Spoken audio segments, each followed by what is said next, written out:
ndabahaye mwiriwe mwese canke mwaramutse bivanye naho buri umwe aherereye ibanywanyu mudateba kubana natwe ngaha kuri imbonesha kure imwe rudende bashyikiriza amakuru atosoye abarebana n'umutekano politiki ubanye n'amakungu n'ubuzima bwa munsi bw'abanyagihugu. Turi kuri uyu munsi wa gatandatu w'indwi ni kwigenekerezo rya 12 mu kakaro 2025 aho tugiye kurebera hamwe ibiriko birabera mu buseruko bwa leta iharanira rusange ya Kongo. Kuri uyu munsi turarebera hamwe ibyabereye i Walikare mu bice bitandukanye ku cyambu cya Mitembe mu gace kahitwa Tobo, ahitwa mu Bunaburindwa ndetse muri grupoma ya Kisimba muri territoire ya Walikare ni mu ntara ya Kivu y'Amajyaruguru. Turababwira byinshi biriko biragenda byibonekeza ngaha aho AFC yakoze offensive siri base d'infiltration ikaza rero kuba itagenze neza mu buryo bwa frappe surprise, ndetse turaza kubabwira byinshi kubijyanye na tactique utilisée ndetse nuko byaje kurangira. Turabwira kandi objectif stratégique ndetse nuko byagenze mu bice bya Mitembe. Turaza kandi kubabwira uburyo ki FDNB yakoze défense en profondeur, défense en cachée successive, ndetse turebere hamwe uko ibintu bikomeje kugenda biba bijyanye na force réaction rapide, turebe système de communication riposte immédiate ndetse n'ibindi biriko biribonekeza. Turaza kandi kubabwira zone de combat uburyo byagenze, turebere hamwe kandi uko ibi biriko biragenda biba. Turababwira ibijyanye na defense anti-triangle mobile yakoreshejwe muri iyi operation. Turaza kandi kurebera hamwe uko ibintu bihagaze mu bice byegereye angahi Walikare. Turababwira infiltration en attaque yatangiye ku isi ya 2 za mu gitondo ikarangira ku isi ya 2:40. Turebe contre attaque ya Wazalendo yatangiye ku isi ya 2:45 kugeza ku isi ya 4. Turebe pose fil ihura vis ihura yabaye ku isi ya 4 kugera ku isi ya 6. Turaza kandi kureba ibijyanye na tour humanité de prasse de population, position actuelle ndetse na tension sécurité élève biriko biragenda byibonekeza ngaha. Turaza kandi kubabwira uko kugeza ngubu information opérationnelle ihagaze nyuma y'ibyabaye byose. Turebe kandi ibijyanye na soutien logistique ndetse na guerre asymétrique communication cryptée n'ibindi biriko biragenda byibonekeza ngaha. Turaza kandi kwerekeza ku bijyanye n'ibiri kubera mu midugudu ya Mishopo ndetse iherereye ahitwa Mukanguramo muri grupoma ya Worondo muri territoire ya Walikare. Tubabwira ibiri kuba tuhere ku itariki ya 8 mu kakaro 2025. Tubabwira ibyakozwe n'umutwe uyobowe na General Madayonga ukomeje kugenda ugaragara muri ibi bice. Turaza kandi kubabwira byinshi biriko biragenda bivugwa mu bice bitandukanye bijyanye n'imyiteguro ikomeye ndetse turebe n'ingaruka zikomeye ku baturage. Turaza kandi kubabwira ibijyanye n'ibiri kubera pinga bidasanzwe. Turabwira ko rero kuri ubu ngubu muri territoire ya Walikare na Masisi mu ntara y'Kivu y'Amajyaruguru abarurwa abantu barenga 5,000 baturutse mu bice byitwa Mpeti, ahitwa Maremo na Mijenje bahunze. Bikaba rero bigaragara ko aba baturage bahungiye mu duce twitwa Nkasa n'ahitwa Mishomo n'ahitwa Katanga. Turaza rero kubibabwira mu buryo burambuye, tubabwira icyo batangaza ndetse n'andi makuru akomeye y'ibiriko biragenda bibera mu bisagara bimaze iminsi ibicungerewe mu buryo ntangere. Niba ari ubwa mbere dukurikiye cyo ndasabone urawufasha icyemezo gikomeye cyo kwiyongera mu muryango mugari wabatazongera gucikwa makuru yibanda cyane kuri politiki, umutekano, ububanyi n'amakungu ndetse n'ubuzima bwa munsi. Reka turamvura inkuru yacu duhere ku munsi wo kuwa 4 hari kwigenekerezo rya 10 mu kakaro umwaka wa 2025 ni bwagana ku isi ya 2 za mu gitondo. Abarwanyi ba AFC baturutse mu gace kahitwa Ihura batangije igitero gikomeye kuri Wazalendo Volontaire pour la défense de la patrie VDP. Bari bafashe icyambu cyahitwa Mitembe mu gace kahitwa Katobo ahitwa muri Munamurindwa muri aka gace kari muri grupoma ya Kisimba muri territoire ya Walikare. Intara Kivu y'Amajyaruguru akarere kose kari kararenze imirwano ikomeye kuva ku wa mbere, by'umwihariko kuva abaturage bahungira ipinga nk'uko amakuru adushikira ngabisigura. biravuga ko rero AFC yateguye ikizwi nka offensive sur la base de infanterie, aho AFC yakoresheje uburyo bwa frappe surprise, igitero gitunguranye igendeye ku nzira za infiltration, kwinjira rwihishwa ishingiye ku bumenyi bw'aka karere yari ifite. Abari baturutse mu misozi yitwa Ihura bakoresheje imisozi migufi y'ibiyaga bikikije agace ka Mitembe. Hari kandi tactique utiliser attaque ancrée avec contournement, igitero cyagiye kigaragara mu bice bitandukanye, oro byagiye bigaragara ko byagize ingaruka zikomeye ku baturage. Hari kandi objectif stratégique y'Isasarambwe, aho bivugwa ko bari bafite gahunda yo kurandura opposition ya Wazalendo mu bice byitwa Mitembe kugira ngo AFC ifungure koridoro ijya mu duce kwa Kisimba ndetse na Pinga, nkuko amakuru yadushyikiye yabisobanuye. Ariko hagati aho Wazalendo yakoresheje uburyo buzwi nka defense en profondeur, aho Abazalendo baturutse ku rwego rwa defense en cours successive cyangwa se defense en profondeur, aho bakoreshaga abacunga imbago sentinelle force de réaction rapide nk'inkambi zo kwishamo mu mashyamba, ahakoresheje système de communication VDP yakoresheje radio UFF écoute porte kugira ngo itange amakuru vuba hagati y'abari ku mirongo imbere y'urugamba kuri position zitandukanye. Hakozwe kandi riposte immediate rero mu gihe cy'iminota 15 gusa. Wazalendo yakoze mobilisation ya unité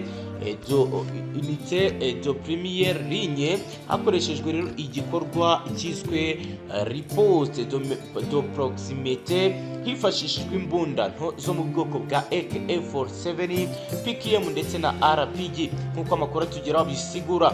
Uburyo rero iyi mirwano yakozwe n'uburyo buzwi nka combat attaque sur la terre difficile, aho zone de combat forêt dense intérêt boro, nk'uko amakuru atugeraho bisigura. Agace ka Mitembe ni ishyamba ry'inzitane rifite udusozi duto duto n'ibiyaga bifite amashyamba akomeye. Ibi byatumye AFC yinjira mu buryo bwihuse, ariko byaba imbogamizi mu gihe cyo kurwana, nk'uko amakuru atugeraho bigaragaza. Amakuru ahari aravuga ko Wazalendo yakoresheje système de défense en triangle mobile, aho ingabo eshatu zatandukanye mu bice bitandukanye zashoboraga kunganira kuba zarwara mu minota 5. AFC rero ikaba yarifashishije tactique de renseignement, igitero cyo gucumbagira. Ibi bikaba rero ari ibintu byagiye bikorwa mu rwego rwo kugira ngo bakome mu nkokora umwanzi bahangane. Ni mu gihe kandi bivuga ko engine de utilisation Wazalendo yakoresheje PKM mu mashini gani, AKM rifle, mine anti-aérien cyangwa anti-personnel, ndetse AFC yo yari iri gukoresha RPG-7, M16 ndetse na grenade, nk'uko amakuru atugeraho abisigura. Biravuga ko rero bijya gutangira hatangiye infiltration attaque ku isaha ya 2 kugeza ku isaha ya 2:40. AFC yinjiye muri Ihura igaba igitero ku ruhande rw'amajyaruguru ya Mitembe, ikaba yarashoboye gufata ibipimo bitatu by'inyuma y'abasivili bahungaga umutekano mucyo wari uri kurangwa hanga. Biravuga ko rero Isasarambwe zarashe aba basivili barakomereka, nk'uko amakuru atugeraho ngaha bisigura. Ni mu gihe kuri faze ya kabiri hakozwe ikizwi nka contre attaque ya Wazalendo. Ni contre attaque yatangiye kuva ku isaha ya 2:45 kugera ku isaha ya 4, aho Wazalendo yisi ikora mobilisation y'ako kanya ikoresheje force spéciale locale zitorezwa mu ishyamba rya Kisimba. Byatangiye kuba byagaragara ko bari gusatira uburyo bwitwa Pansha movement, gusatira umwanzi mu mpande ebyiri. Bikaba rero byaratumye bigabanya umuvuduko Isasarambwe zagenderagaho muri ibi bice. Ni mu gihe kuri faze ya gatatu hakozwe pose vers Ihuru. Ibi byatangiye kuva ku isaha ya 2 kugera ku isaha ya 6, aho imirwano yakomereje mu bice bitandukanye. AFC ikaba rero yaratsinzwe bikomeye, itangira gusubira inyuma. Wazalendo yari ikurikiranye kugera mu misozi ya Ihura, ariko ntibyayitwara mu buryo bwuzuye kubera ibibazo by'imisozi ndetse n'imvura yagwaga muri ibi bice. Ni mu gihe rero mu bikorwa bikomeye byagiye bigaragara ko bizatejwe n'imirwano, hari tore humane cyangwa se amakuru avuga ko hari abaguye mu mirwano y'abaturage, ariko imibare ntiramenyekana. Harimo rero ko hashobora kuba hari abaturage barenze 15 bakomeretse biturutse ku masasu yaraswaga hagati y'impande zombi. Ibiro bikaba bigaragaza ko ari igihombo gikomeye ndetse n'inkuru mbi nabi ku baturage. Hari kandi déplacé de population, aho abaturage ba Mitembe bari barahungiye ipinga umutekano wabo ukiri muke, kuko AFC ishobora kongera kugaba ibitero bigahungabanya umuturage nk'uko rero bigaragara. Hari kandi position actuelle, aho uyu munsi wo kuwa gatanu agace ka Mitembe kari kari mu maboko ya Wazalendo, ariko kari kakiri tension sécuritaire élève nk'uko biriko biragenda byibonekeza ngaha. Ibisobanuro byagiye bigaragara hangaha abaturage bagiye batanga, baravuga ko kugeza ubu ngubu badafite uburyo bwo kongera kugaruka mu bice batuyemo, kuko babona ko n'ubundi hakiri agahungu cyangwa se hakiri agatekerezo ko kongera kugaba ibitero. Imiterere y'uru rugamba rwabereye muri Mitembe yerekanye ko Wazalendo ifite capacité de réaction locale ishobora kwirwanaho mu gihe gito. Biragaragaza kandi umwitozo bafite ku bijyanye na contre insurrection. Igikorwa cyabo cyari gishingiye ku bufatanye hagati y'abarwanyi n'abaturage bemereye ko kuri ubu ngubu bagomba kuba batanga amakuru. AFC nubwo yifashishije strategie d'isire kubonera umwanzi buhoro buhoro, bizabaye ubusa bitewe n'uko bafite ibirindiro bihamye muri aka gace. Wazalendo rero yagaragaje ko ifite ubushobozi bwo kurinda no kwigobotora iterabwoba cyangwa se bizwi nka information opérationnelle ikomeje kugenda igaragara ngaha muri ibi bice. Hagati aho rero hari ibindi biriko biravugwa ngaha neza neza. Abaturage bo mu midugudu yahitwa Mishopo baherereye mu nkengero z'ahitwa Mukungurano muri groupement ya Walo Lohonda muri territoire ya Warikare mu ntara y'Kivu y'Amajyaruguru barasaba leta n'inzego z'umutekano gufata ingamba zikomeye zo kurinda abaturage nyuma y'uko abantu bitwaje intwaro bayobowe na Generali Mudayonga bivanye muri ako gace. Bikaba rero byarigaragaje ku wa kabiri ku igenekerezo rya 8 z'ukwezi kwa Mukakaro umwaka 2025.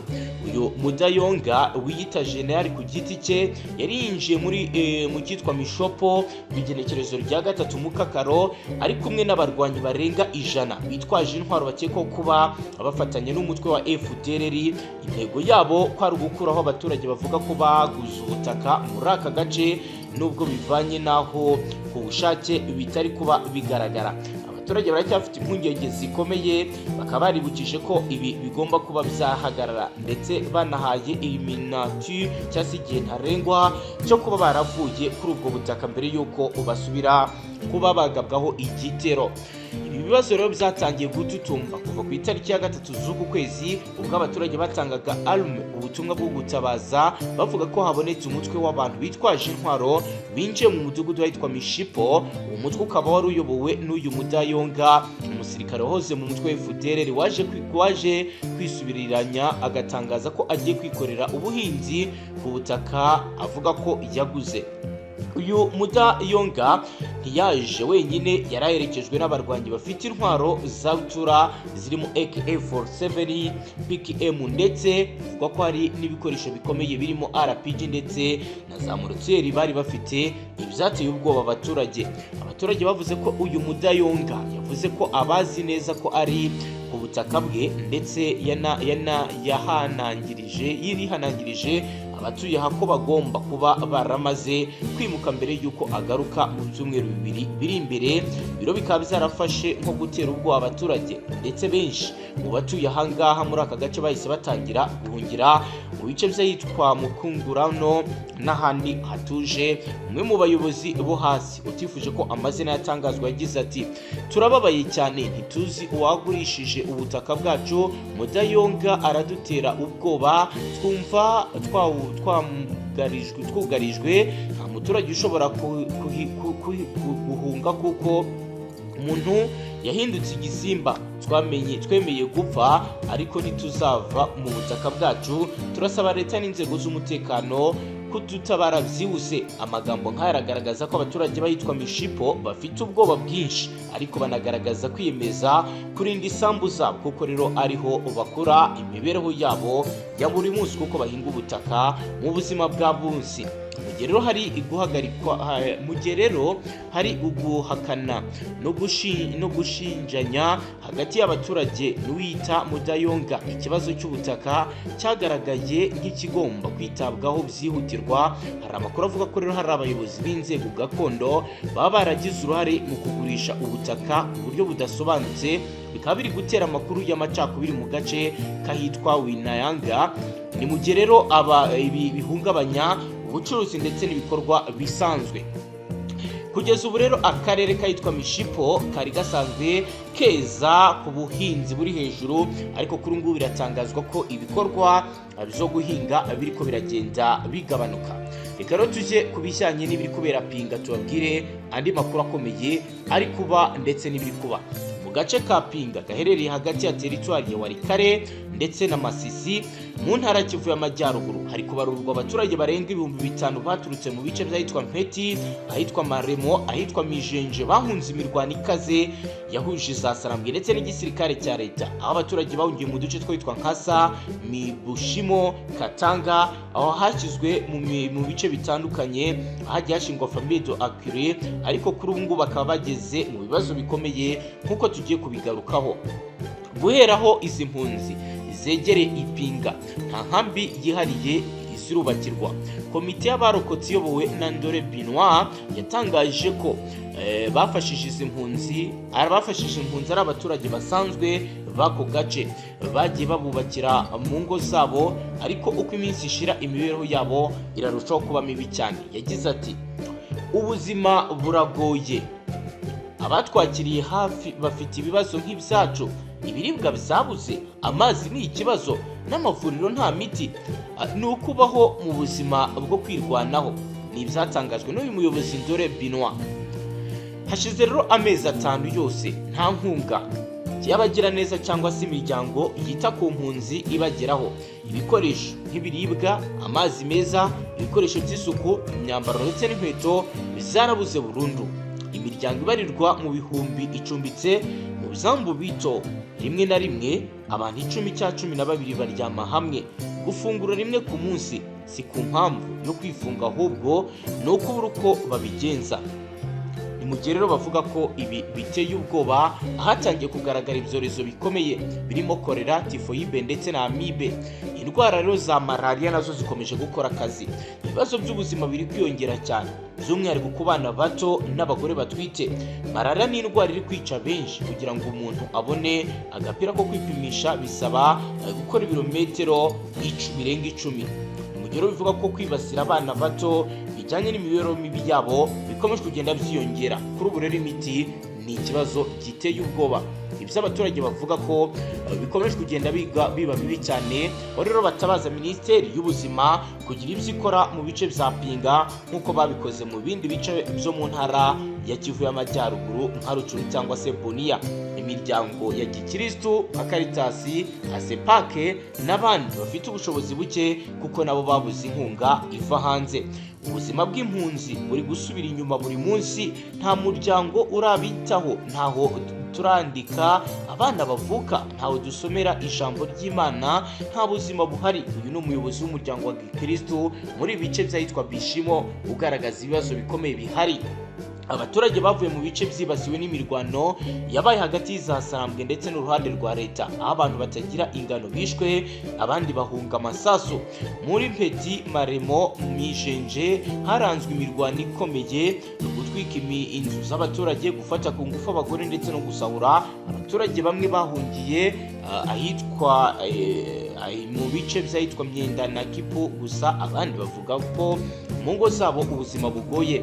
Abandi bari bararokotse ibyaha by'intambara barimo abagiye bagira ubumuga, abana babo bakaba baratandukanye n'ababyeyi babo. Ibiro ni bimwe mu byibonekeza nk'ikibazo gikomeye gikomeje kugenda kigaragara ngaha muri ibi bice.